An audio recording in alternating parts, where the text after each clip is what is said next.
Hey guys, so we're gonna try something a little bit different again today. A few of you have suggested podcasts, so we're gonna give it a shot. I have no idea how this is gonna go, but I'm super psyched that I don't have to sit in my car to do this. Um, but anyways, I have been reading through the book of John, and I was reading through John chapter 16 and came across another really cool lesson on, you'll never guess, but God's timing. And so in it, it's going to be verses 1 down to verse 13. But it starts by saying, these things, and this is Jesus speaking, it says, "These things I've spoken to you so that you may be kept from stumbling. They will make you outcasts from the synagogue, but an hour is coming for everyone who kills you to think that he's offering service to God. These things they will do because they have not known the Father or me, but these things I've spoken to you so that when their hour comes, you may remember what I told you of them. These things I did not say to you at the beginning because I was with you." Verse 5 goes on to say, "But now I am going to him who sent me, and none of you asks, 'Where are you going?' But because I have said these things to you, sorrow has filled your heart. But I tell you the truth, it is to your advantage that I go away. For if I do not go away, the Helper will not come to you, but if I go, I will send him to you." In verse 8, it starts, "And he, when he comes, will convict the world concerning sin and righteousness and judgment. Concerning sin, because they do not believe in me, and concerning righteousness, because I go to the Father, and you no longer see me, and concerning judgment, because the ruler of this world has been judged." Verse 12, "I have many more things to say to you, but you cannot bear them now. But when he, the Spirit of truth, comes, he will guide you into all the truth, for he will not speak on his own initiative, but whatever he hears he will speak, and he will disclose to you what is to come." So, it was really cool. The Greek word used for, bear in verse 12, when it says, "But you cannot bear them now," it actually means to support as a burden. So I thought that was so interesting. He's saying he has many more things, right? He has many more things he already knows. He already knows what's going to happen. He already knows those truths, but they were things that the disciples couldn't bear at that time. So he's saying, I have them, but you can't bear them yet. So he's not sharing those yet. And even, up in verse 4, when he's saying, "These things I did not say to you at the beginning because I was with you."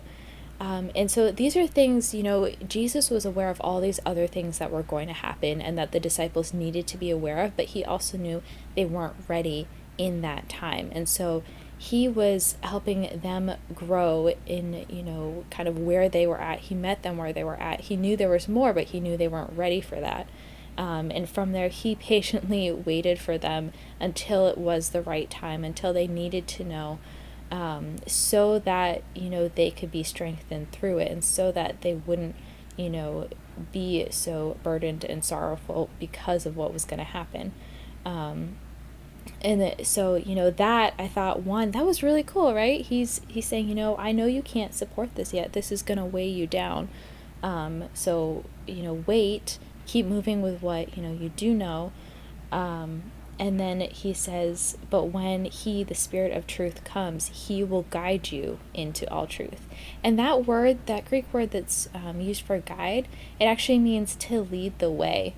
And so I wonder if sometimes we struggle with the timing just because, we don't allow ourselves to be led. Maybe we still see ourselves as trying to figure it out, but at least we're asking for help along the way, at least we're praying about it along the way, but we're not actually letting ourselves be led because we still feel like we need to figure it out, and we're still stressed out and anxious of, okay, but what about all these details, and how's this all going to work out? But that's not actually how it's supposed to go. And so, and that's not the first time that, a word like that, guide, or just, the Holy Spirit helping, or, God leading the way has been used. It's actually used also in Ephesians chapter 5, as it's talking about the relationship between husbands and wives, and how, a wife should submit to their husbands and husbands love their wives. In Ephesians 5, verse 29, it says, "For no one ever hated his own flesh, but nourishes and cherishes it, just as the Lord does the church." And so it's kind of, again, they're comparing when it's saying just as the Lord does the church. of that nourishing and cherishing the church and the believers. That word nourishes actually means to rear up to maturity. So again, starting with someone who still has a lot to learn, right? Because we all have a lot to learn. But kind of starting with, they're not expected to know it all. Those people aren't expected to be fully strong on their own.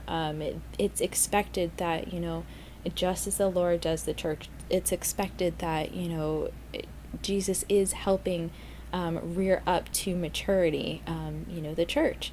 And so that word nourishes is actually even used again in Ephesians chapter 6, verse 4, when it says, and you fathers, do not provoke your children to wrath, but bring them up in the training and admonition of the Lord.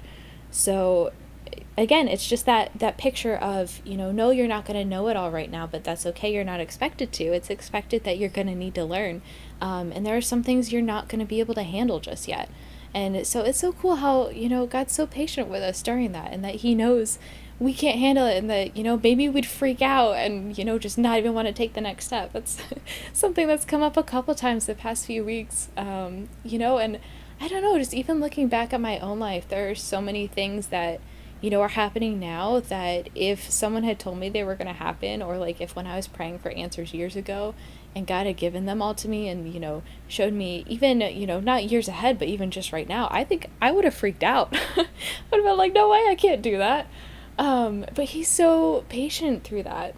But then just that second word from Ephesians 5, verse 29, when it says, no one ever hated his own flesh, but nourishes and cherishes it. That word cherishes, it primarily means to heat or to soften by heat. But in this sense, it's metaphorical, and it means to cherish with tender love and to foster with tender care. It's also used in 1 Thessalonians chapter 2, verse 7. It's been one of my favorite verses. It says, but we were gentle among you, just as a nursing mother cherishes her own children. And so in this, we have a really beautiful picture of, just in this the same way with Jesus and the disciples, he's saying, I have many more things to say to you. I know of, many more things that are to come, that are true, that you're going to need to know, but you can't bear them now. They would be too heavy for you right now. And so he's saying, but when the Spirit of truth comes, he will guide you. He will lead the way. And so I don't know how this applies specifically to your life. I know in my life, it's something that I have definitely been learning a lot of. We actually, it even came up at church today, which is really funny. Just those reoccurring themes that have been coming up so much the past few months. So, hey, if this is something you're really struggling to learn, I'm right there with you. I'm getting it from all angles. But so I don't know how this specifically applies to you, so I'm just going to leave this with 5 questions to think about. And, hey, if you're challenged in a certain area, that's awesome, right? That's how we grow. So first question is just, are there any areas where you're feeling beat up right now? Is there anything where, you're feeling like you need to figure it out all by yourself? You need to figure out the details. You need to figure out, how it's going to work, how you're going to make it happen, whatever it is. But it's just not working right now. You just can't seem to break through to that, thing you're working towards. And then second, is there anything in your life right now that would have intimidated you a few years ago? Anything that you would have looked back and thought, there's no way that I'm going to be able to do this. And if so, what changed? What changed from where you are now to where you are or where you were back then? Next, just have there been times in your life where the Holy Spirit has led you a different direction than what you had in mind? And was that new way better or worse than what you thought you had planned? I think back to my life and things that I was like, okay, this definitely needs to happen, or I have to do this, or I have to work to get this done. And then it didn't work out, and I am so glad those things didn't work out. His way is always, always better. Time and time again, he has shown that. Question number 4 is just, do you trust God to lead your life? I think, the word submission or following or, surrender, those words can be really scary if they're used to refer to people you don't trust. But when you're trusting, when you can trust God, when you know that He loves you, He's not going to do anything to hurt you. He is looking out for your best interest. He's got your back. He, has seen you from, when you were born to where you are now and every moment in between. And He loves you so much that He wants to guide you into a path that is so along, who you have been made to be, where you can have that joy of, working in your gifts and sharing those with others and helping them through it and just walking closer and closer, to God through that. You can trust that He loves you. So do you trust that He loves you and won't lead you wrong? And then just the last question, who is leading your life and your decisions? Is it you or is it God? And, sometimes it's a process too, right? Because, I know there are things I've gotten a lot better at saying, okay, I cannot figure this out, so I'm just going to wait for you to, tell me the next thing, and I'm going to keep doing what I know to do right now. But there are other things that I know I need to be working towards, and I feel myself shrinking away from because I'm like, okay, this does not make sense, or, I can't do that, that's way out of my comfort zone, whatever it is.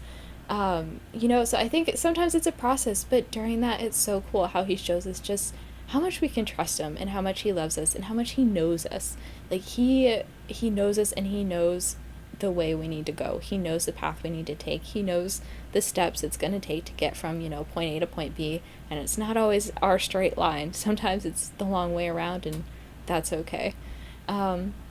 So as always, if you have any thoughts, more questions you thought of, maybe just experiences in your life where you had a plan and you were going one way and then, that plan totally changed, but it turned out to be for the best, I would absolutely love to hear any of those. So hopefully we can talk soon. Thanks for listening, guys.